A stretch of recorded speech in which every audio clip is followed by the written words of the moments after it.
Hello friends, this is Dr. Kishore Shetty from AJ Institute of Engineering and Technology, and welcome you all to my video session on environmental pollution and water chemistry.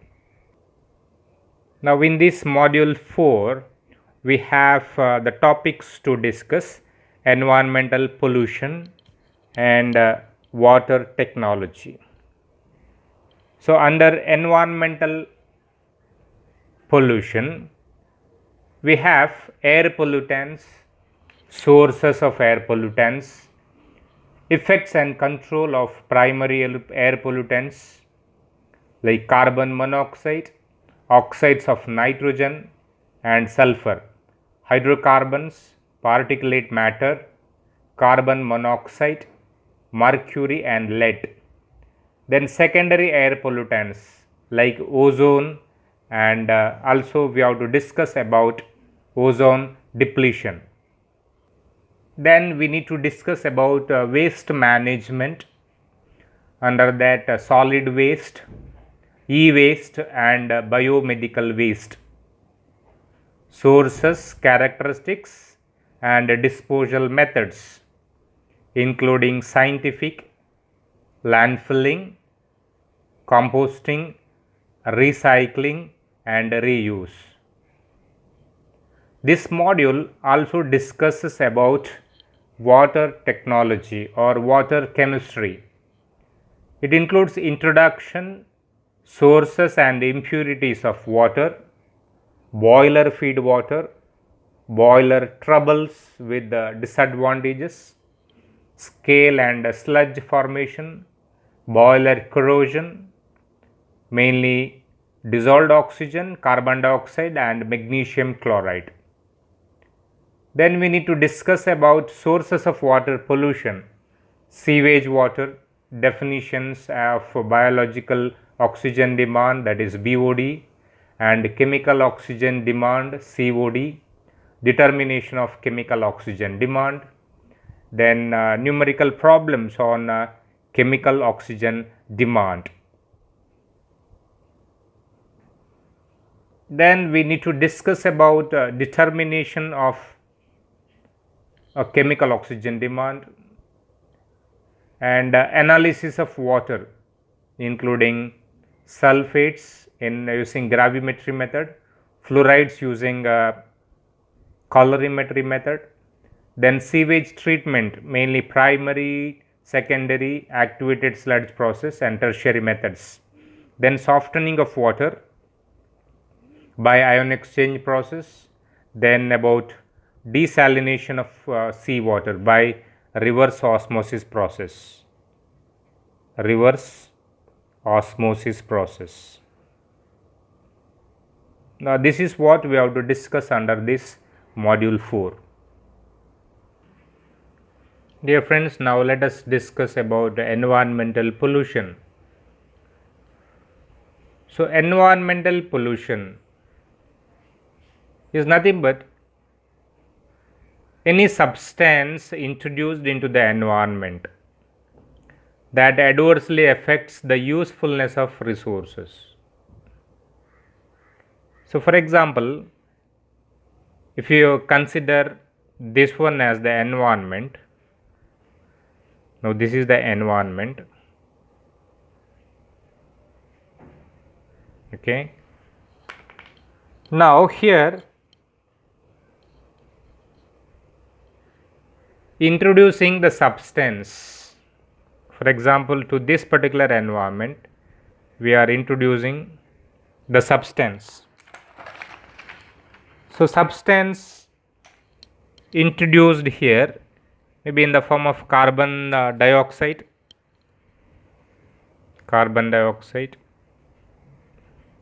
or it may be carbon monoxide, or it may be sulfur dioxide, or it may be oxides of nitrogen, or it may be contaminated in the form of metals or sulfates, or in the form of ions, or it may be in the form of coloring agents or chemicals. So to this environment we are adding these substances, we are introducing so many different compounds. Now it has adverse effect, addition of these will have adverse effect, it will have adverse effect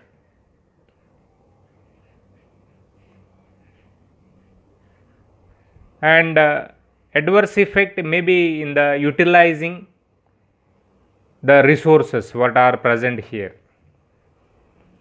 So the resources already existing cannot be utilized properly because of the addition of all these. So that we call it as environmental pollution. For example, we have the resource water, okay, we call it as universal solvent. Now this is the ready-made medicine available in the nature in pure form, we call it as so hydrated oxide, hydrogen oxide, sorry, hydrogen oxide, that is water. So it if when it is neutral it has so we know what is the pH, that is very important. So pH is important for this color water. Then color is important.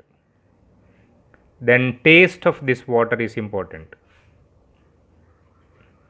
Then the nature of water, the pure nature is very important for us. Now this water is the already existing resource in this universe. It is required. This is required for various purpose. So this is present in the environment. It has to be utilized properly. Now it has got so much of use, this water resource. This is the proper resource. Now when we add or when we introduce the substances, for example, if we add or if we release nitrogen dioxide gas, reddish brown fuming gas, if it is introduced or if it is added to water, or if extra coloring reagent is added to this water, then the pH will change. It may be carbon dioxide, carbon monoxide, or different chemicals. It may be the soap or detergents or any other chemicals, sulfates, fluorides, chlorides. If you introduce these chemicals into this water, actually this is the natural resource. Now once these chemicals are introduced or these substances are introduced into this environmental resource, then we cannot efficiently utilize this resource. So adverse effect on the usefulness of this resource. Now these substances introduced causing pollution, so environmental pollution. So these are the pollutants. So we call it as pollutants. It causes pollution. So if these chemicals are added to this, we call it as water gets polluted. So environment contains this resource. It is not only this water is present in the environment. So we have the oxygen. So 21% of oxygen is present in the universe, in the nature environment. Then 0.03% of carbon dioxide should be present. So if we introduce more carbon dioxide, more carbon monoxide, more dust particles into the environment, then these substances will cause effects utilizing these useful resources already existing, that is required for our day-to-day life, it is required for plants. So pollution can be in the form of solid chemical, so pollutants. So this pollution can come out in the form of solids, solid contaminations added. It may be liquid, or it may be gaseous substance. Gaseous substance. Pollution causes damage to human, plants, and animal life. So these pollutants, they are introduced into the environment that adversely affects the usefulness of resources. When these pollutants are added to the environment, then the usefulness of resource decreases. So water becomes contaminated. When water or air becomes contaminated, we cannot utilize it properly. So these pollution in the form of solids, in the form of liquid. So we make use of different types of chemicals in the laboratory. We use different chemicals for household work. All these are released into water, or some may be released into the environment or in the form of gas. So the gaseous substance, liquids and solids causing pollution. Dear friends, pollution mainly are of two types.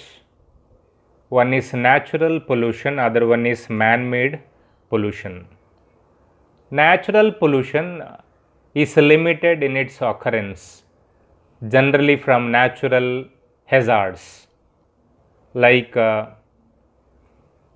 volcanic eruptions,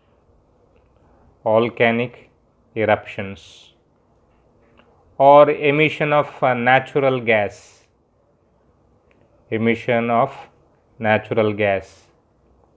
or it may be due to soil erosion, or ultraviolet rays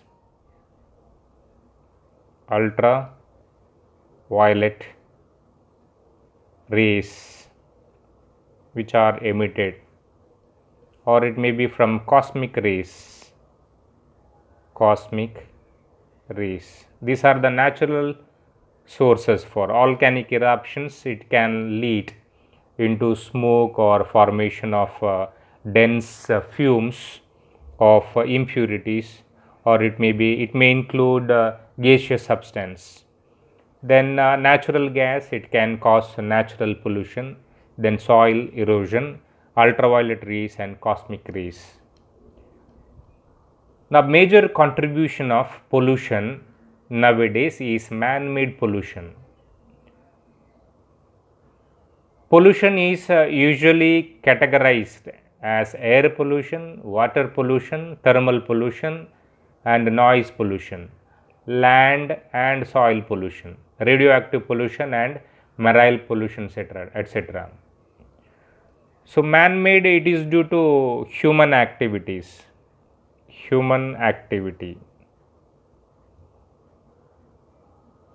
See, we are all extracting more and more from the nature, so we have to live more and more comfortable. Therefore we need buildings and we require more water for processing, for industries, etc. Then meantime we release a lot of pollutants into the water. It causes water pollution. So we are inducing water pollution. We are making use of different industries for the production. As a result, it causes heating effect, thermal pollution. Lot of vehicles in daily basis, and even the industrial engines, it causes so much of noise pollution. Then we are doing so much of activity on the soil or land. So land and soil pollution.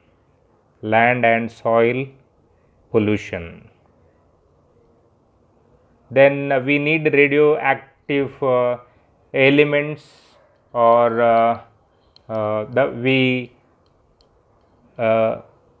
you make use of these radioactive substances to generate electricity and for our various laboratory purpose, and which are sometimes introduced into the environment causing radioactive pollution.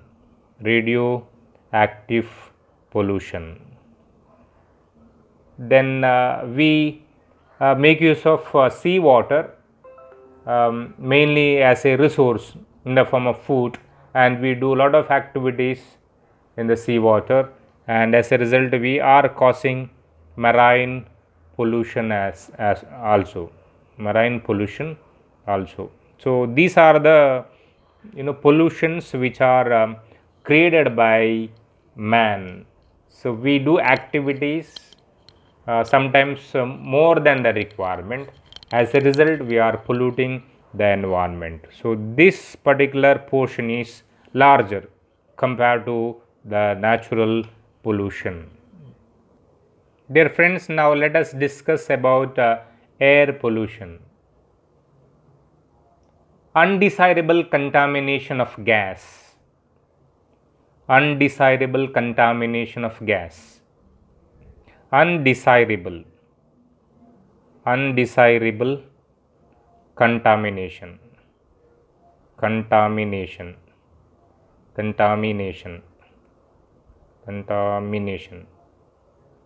Undesirable contamination of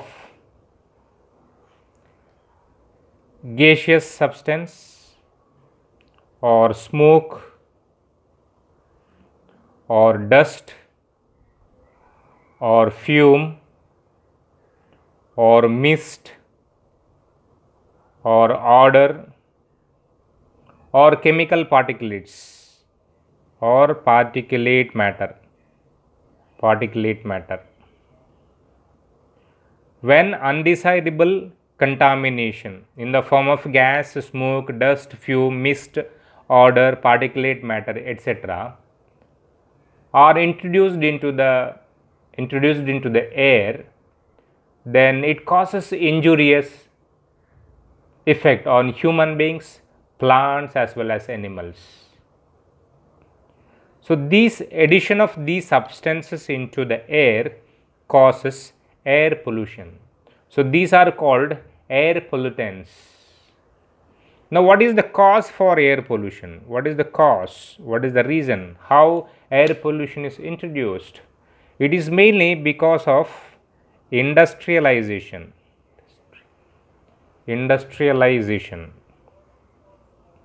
For our daily or basic requirements. So nowadays due to the globalization, everywhere we build industries and we produce different products. Now this industrialization, the process involves so much of raw materials, and substances are burned or converted, chemical reaction. As a result it produces different types of gas or smoke, and which are released directly into the environment, causing so much of air pollution. Then the next cause for this air pollution is vehicles emission.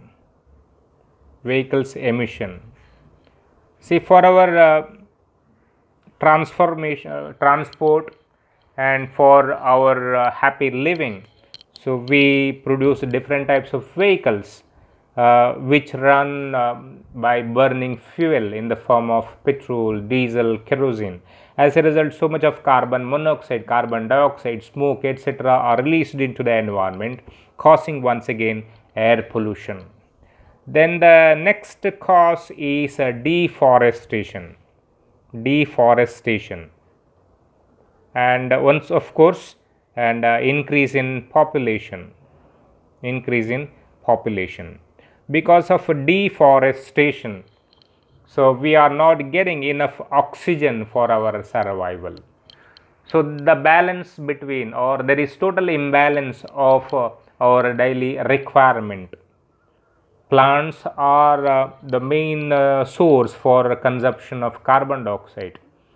So plants make use of carbon dioxide, water, and in the presence of sunlight they convert or they prepare their food. If enough plants are not there, there will be excess of carbon dioxide impurity in the environment. This carbon dioxide is produced because of the human activities. So deforestation once again the cause for air pollution and also increase in population. Now this is the major role played by major role played in air pollution. So increase in population demands more and more food, more water resources, more vehicles, more industrialization, etc. As a result, we occupy more and more forest and we do deforestation, and as a result it causes total imbalance, and meantime we release a lot of toxicity into the environment that causes more pollution. So these are the reasons for air pollution. Now let us see the types of air pollutants. Air pollutants can be broadly classified into two types. One is primary air pollutants. Primary pollutants. Primary pollutants. And the second one is secondary pollutants. Secondary pollutants. Primary pollutants that are emitted directly from either natural events or from human activities. Pollutants that are emitted directly.